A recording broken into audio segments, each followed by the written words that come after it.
کے نہ آگے اگر شام اور حلقہ کا اشارہ کرے تو آج حکومتاں دے درجنوں لوگوں اپنی پارٹیاں سے رہتے تیار کرتے ہوں گے کیوں کہ پارٹیاں کے ڈفر لوگ ہیں کہ انہیں جو اگر میں سٹیج تے بیٹھے لوگوں نے دیکھا تو مینوں فخر ہوتا ہے کہ میرے نال یہ قیادت ہے اور میرے یہ ساتھی نے اور حکمران طبقے نے پورے ملک کو جڑے چن کے جاہر لگے ان لوگوں نے اپنی صفن سے رکھا. آج میں ان بلا رہا ہوں جیسے وہ ڈاکٹر ہے انہیں پی ایچ ڈی کی ہوئی ہے جتنے چاہے لکھن روپیہ نال اور نوکری کر سکتا ہے بعد یونیورسٹیاں ان کو دعوت دینے کے تیار ہے لیکن اے بھی زمینتا کہہ دی ہے اے بھی سوچتا کہہ دی ہے اے بھی اپنے باو اجداد کا کہہ دی ہے اور ساڑھے نال اٹھے پینڈے پیا ہوا ہے ساڑھے نال ساڑھیاں گلاں بھی سنتا ہے ساڑھے نخرے بھی سنتا ہے تے ساڑھے نال کام بھی بناتا ہے. دعوت آنگا تو پروفیسر کامرے تیمور رحمان نو ایوان کرنے سارا کر رہا ہے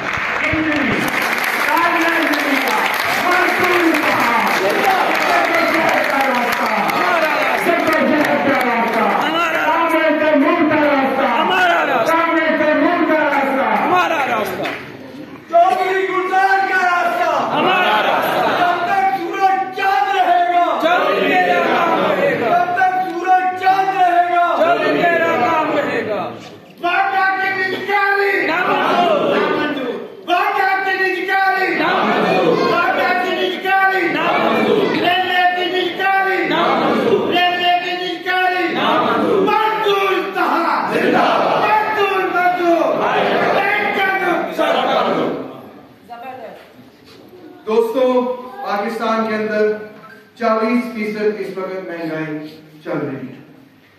حکومت پاکستان نے آئی ایم ایف سے $1.2 بلین حاصل کرنے کے لیے یہ فیصلہ کیا ہے کہ نہ صرف ڈالر کے ریٹ کو کنٹرول نہیں کریں گے بلکہ جو فیول ڈیزل ان سب چیزوں کے ریٹ کو بھی بڑھا دیں گے, مزید ٹیکسز بھی لگائیں گے اور بجلی کی قیمت بھی اس کے نتیجے میں بڑھتی چلی جائے گی.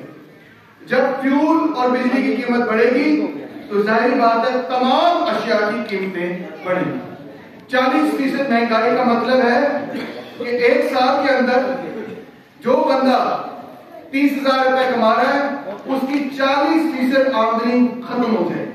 تمام لوگوں کی, تمام پاکستانیوں کی ایک سال کے اندر 40% آمدنی ختم ہو جائے.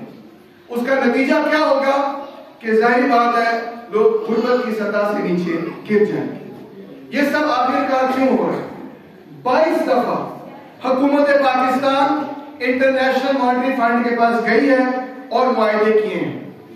پاکستان کی تقریباً 1950 سے لے کے اب تک چند ادوار کے علاوہ جب بھی معاشی پالیسی بنی ہے تو وہ وہی معاشی پالیسی بنی ہے جو آئی ایم ایف کی اپروو کردہ معاشی پالیسی. آج بھی ایسے ہیں. اس معاشی پالیسی میں 3 مختلف بڑے پہلو شامل ہیں. ایک کا نام ہے لبرلائزیشن, جس سے ان کی مراد یہ ہے کہ ٹریڈ بیریئرز ختم کر دیے جائیں. باہر سے جو چیزیں برآمد اور درآمد ہو رہی ہیں ان پہ کسی قسم کی کوئی پابندی نہ ہو. دوسرا ڈی ریگولرائزیشن, جس سے ان کی مراد یہ ہے کہ کمرشل بینکنگ کے اوپر تمام جو کنٹرول ہے اس کو ختم کر دیا جائے. اور تیسری جو سب سے اہم آج کے حوالے سے پالیسی ہے جس پہ نعرے بھی لگے ہیں وہ ہے نجکاری کی پالیسی. اس پالیسی پر میں تھوڑی سی روشنی ڈالنا چاہوں گا. ویسے تو تینوں چیزوں پر روشنی ڈالنے کی ضرورت ہے مگر وقت کی قلت کی وجہ سے اسی پر بات کروں. 1990 کی دہائی سے ہمیں یہ سبق سکھایا جا رہا تھا کہ جو بھی حکومتی ادارہ ہے وہاں پہ مزدور کام نہیں کرتا اور لہذا وہاں پہ خسارہ ہوتا ہے, اس لیے اس کی نجکاری کر دی جائے. لہذا حکومت جس کے پاس 1990 کے اندر 250 سے زائد ایسے ادارے تھے جن کو آپ کہہ سکتے ہیں کہ وہ صنعتی اور کمرشل ادارے تھے, یعنی ایسی چیزیں بناتے تھے جو کہ منڈی کے اندر بیچی جاتی ہیں. دوسرے ادارے پولیس وغیرہ یہ تو ریگولیٹری ادارے ہیں, ان کو نہیں شامل کر رہے. تو انہوں نے 172 اداروں کی نجکاری, 172 اداروں کی نجکاری انہوں نے کی 1990 کی دہائی سے لے کے اب تک. اور آج ابھی تک یہ کہہ رہے ہیں کہ خسارہ ابھی تک حکومت کا پورا نہیں ہوا. آگے مزید بچ گئی ہیں 85 اور انڈسٹری، 85۔ ان 85 انڈسٹریوں میں سے آپ حیران ہوں گے سن کے، حکومتی انڈسٹریوں میں سے 2/3 ایسی انڈسٹریاں ہیں جو منافع کماتی ہیں، لاس نہیں کماتی، منافع بناتی ہیں۔ ان کی نجکاری بالکل آؤٹ آف دا کوسچن ہونی چاہیے، کیونکہ وہ تو پہلی منافع بخش ادارہ ہے۔ اگر وہ آپ اس کی نجکاری کر دیں گے تو جو منافع آ رہا ہے وہ بھی آپ کے پاس آئے گا۔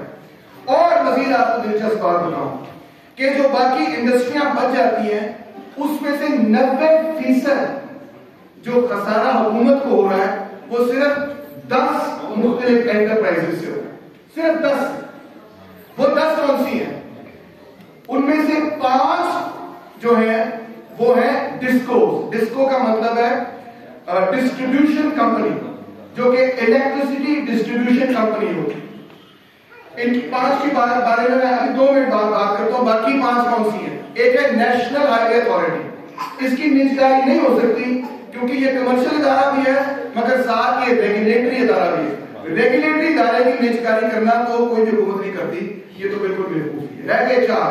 اس کے بعد ہے زرعی ترقیاتی بینک، وہ اب منافع کمانے کی طرف جا رہا ہے، اس کی اس وقت نجکاری کرنا بیوقوفی ہو۔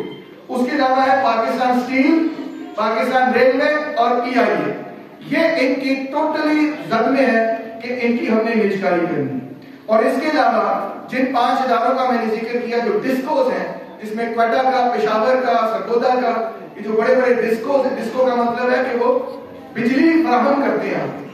ڈسکوز بجلی خریدتے ہیں یا باٹا سے، یا پھر ڈسکوز بجلی خریدتے ہیں IPP سے۔ 1994 میں IPP کی پالیسی بنی۔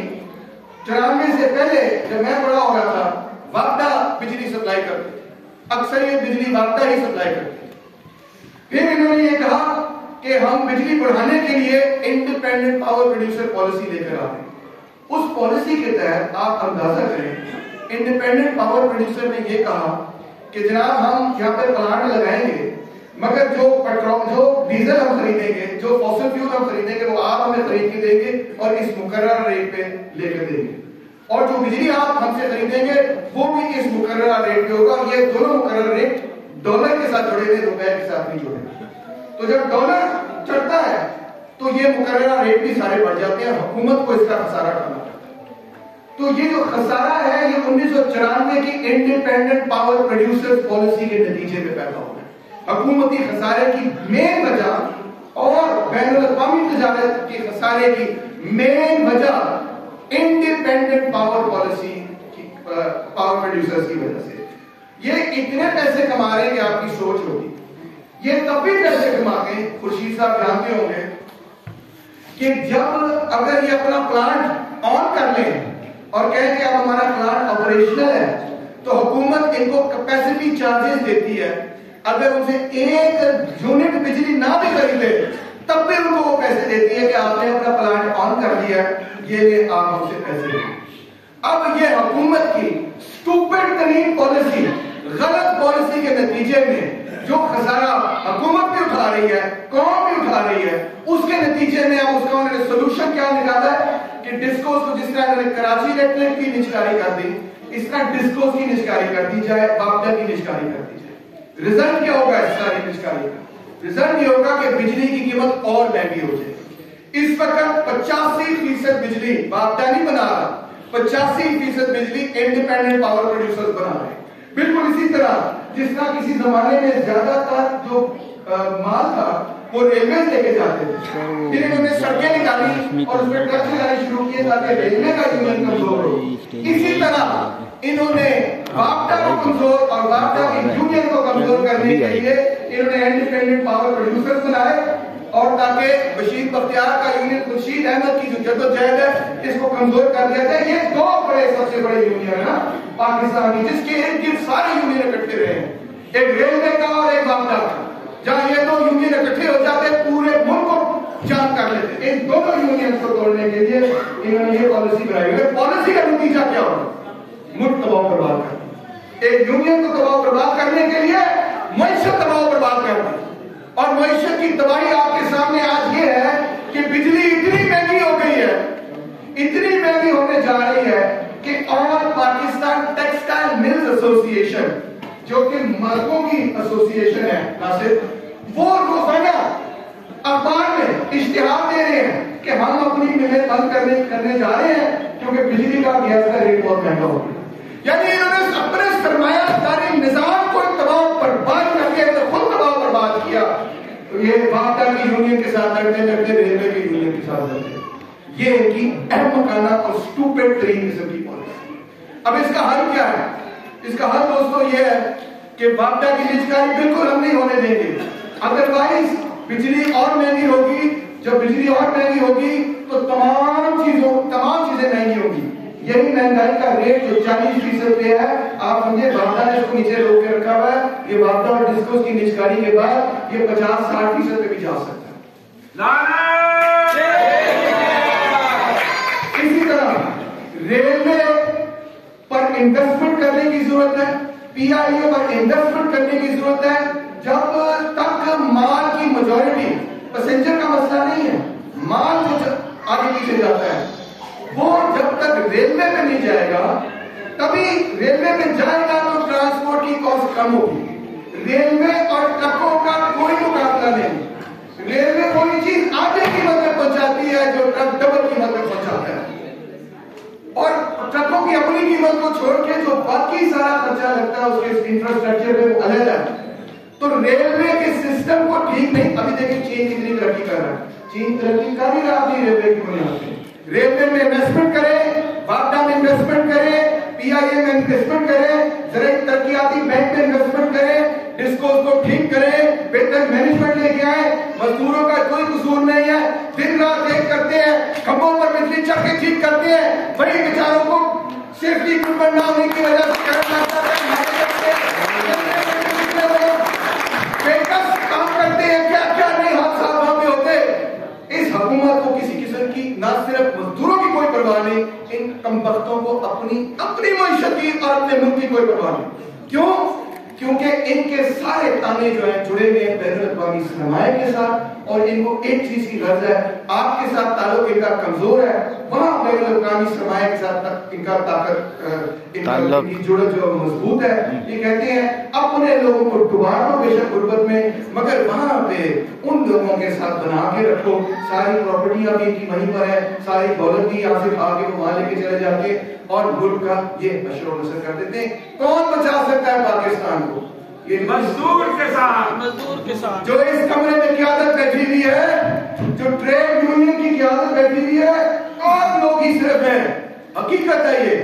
کوئی سیاسی پارٹی بشمول میری پارٹی کے، بشمول بائیں بازو کی پارٹی کے، ہل نہیں سکتی جب تک کہ ٹریڈ یونین اور مزدور طبقہ کا ساتھ ہو. مزدور طبقہ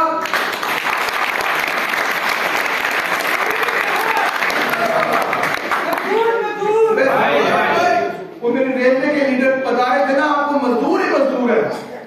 لاہور میں کیا پورے پاکستان میں مزدور ہی مزدور ہے. اس کو اکٹھا کرنا ہے، منظم کرنا ہے، مگر کس نے اکٹھا کرنا ہے؟ عمران خان نے اگر کیا، یا پیپلز پارٹی نے کیا، یا مسلم لیگ نے کیا، تو وہ آئی ایم ایف کی بنائی ہوئی پالیسیاں اور ان پالیسیوں سے آگے پیچھے نہیں ہٹیں گے، کیونکہ وہ ایک طبقے کی نمائندگی کرتے ہیں. آپ ایک اور طبقے کی نمائندگی کرتے ہیں، ایک اور نقطہ نظر، ایک اور سیاست، ایک اور ثقافت، ایک اور سماج، ایک نئے سویرے کی نمائندگی کرتے ہیں. آپ کل کی نمائندگی کرتے ہیں، آپ مستقبل کی نمائندگی کرتے ہیں، آپ اس سماج کی نمائندگی کرتے ہیں جو کہ مساوات قائم کر سکے. آپ کل کی نمائندگی کرتے ہیں. قدم بڑھائے، اتحاد بڑھائے. آپ کی ضرورت کا میدان نہیں ہے. جدوجہد کا راستہ ہمارا راستہ، جدوجہد کا راستہ. تمام انٹلیکچوئل لیفٹ کے لوگ جتنے بھی لوگ ہیں آپ کے منتظر ہیں. میری آپ سے صرف ایک اپیل ہے چھوٹی سی جاتے جاتے، تو یہ ہے کہ 2-2.5 مہینے کا وقت ہے. 1 مئی آ رہا ہے.